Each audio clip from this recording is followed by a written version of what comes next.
Thanks all for joining us. This is an interesting topic, I think, for everyone in the room.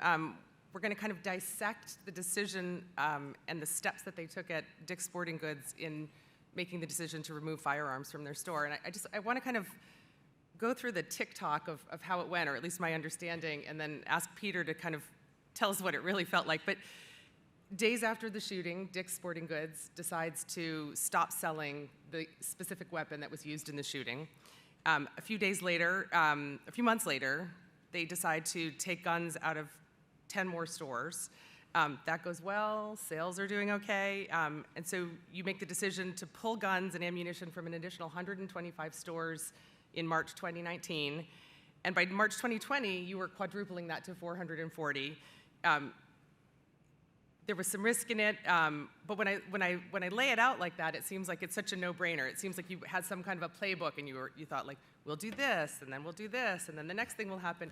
But what was it really like? How did the process unfold, starting from the shooting and the decision after it? You know, who were the first deciders, and what were the considerations? Sure. So it's funny you use the phrase TikTok didn't exist in 2018, so we can take you through the TikTok of whatever it was, but we probably used a different language at the time. Oh, look, I see our 10 minutes is up. Oh, yeah, we're done. Thank you. Anyway, thanks for coming. And we're not going to use the word intersectionality in this part of today's session. Anyway, so I think many people kind of know what's happened. We've been pretty public about it, and we were back in 2018. But just to kind of bring you into the boardroom per se, we sold the shooter in Parkland a gun. We sold it legally. There was no, we did everything by the book.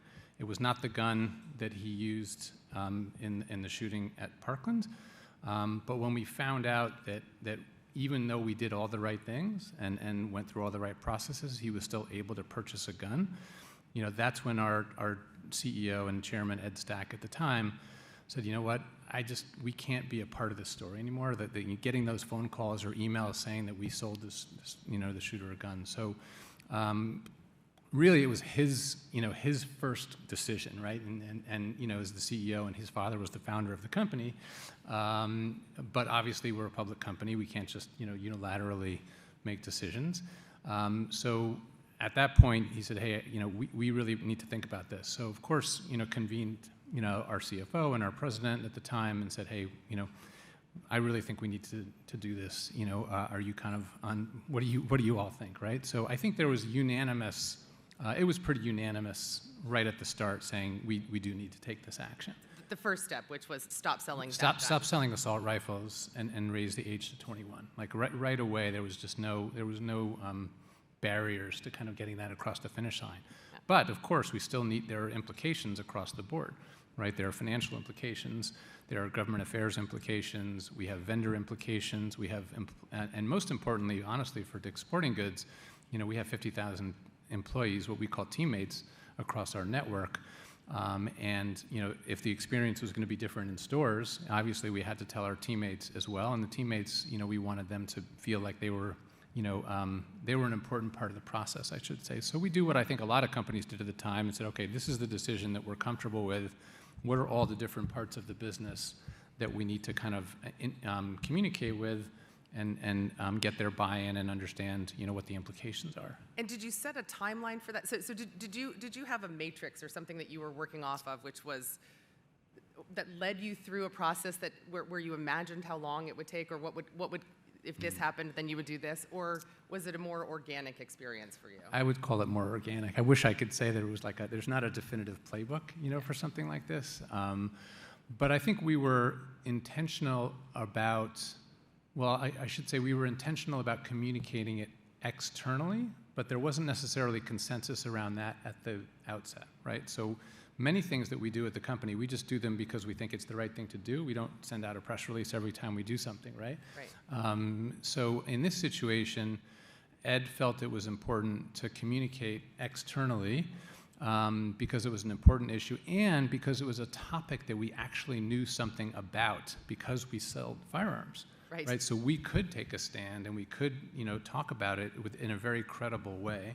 And he also wanted to advocate. It wasn't just the fact that we pulled assault rifles and changed the age to 21, But he followed that up by going to Capitol Hill and meeting with Congress people and saying, we need to change the laws. So I think in order to kind of, advocate and be a credible voice in the industry, we kind of needed to be public, Right. with our stance. So we went, kind of the morning of February 28th, I believe it was, and then shortly thereafter, other retailers kind of jumped in.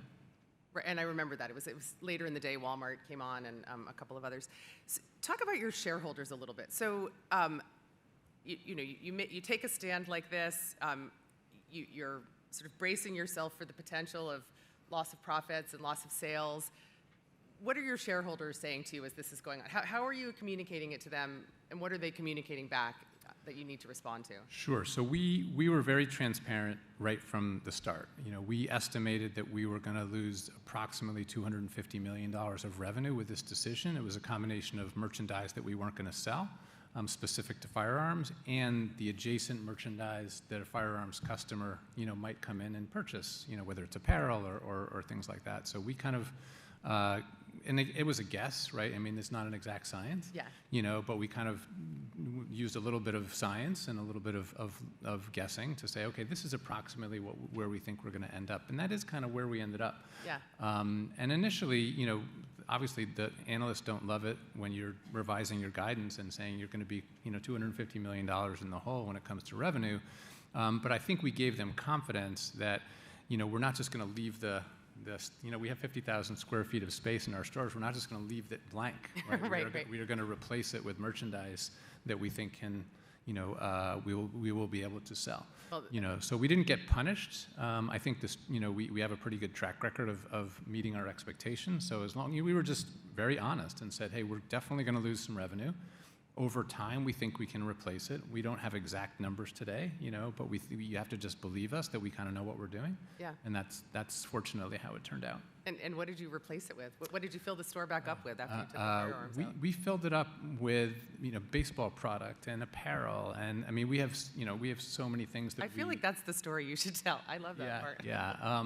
We have there's a Hit Tracks, which is you can go in and you can swing a baseball bat and so forth. So we have a lot of experiential things that we could use to kind of fill that space, which we did, and then eventually we filled them with higher margin product.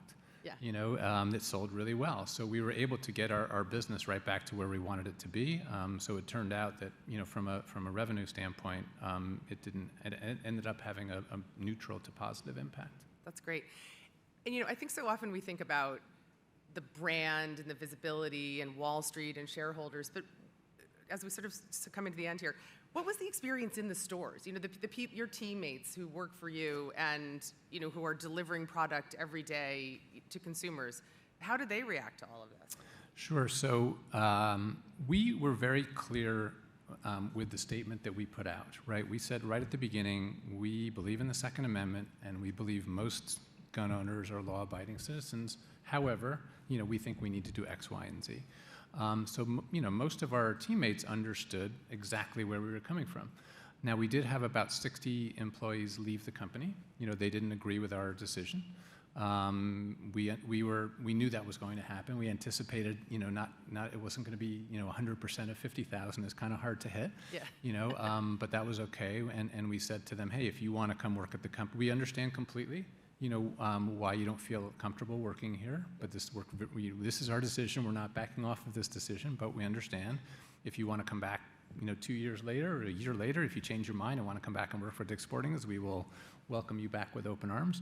But I would say for the most part, the teammates really understood the rationale and kind of stood by us and were supportive of the decision. And do you feel, I sometimes think when we talk about sustainability and the reasons why companies undertake sustainability strategies, part of it is about employee retention and a sense of purpose and belonging. Do you feel, does that really ripple through the company now? Is this part of the ethos of, this decision and other, important stances that Dick's Sporting Goods takes? Is it part of what attracts employees to your company now? I think it is.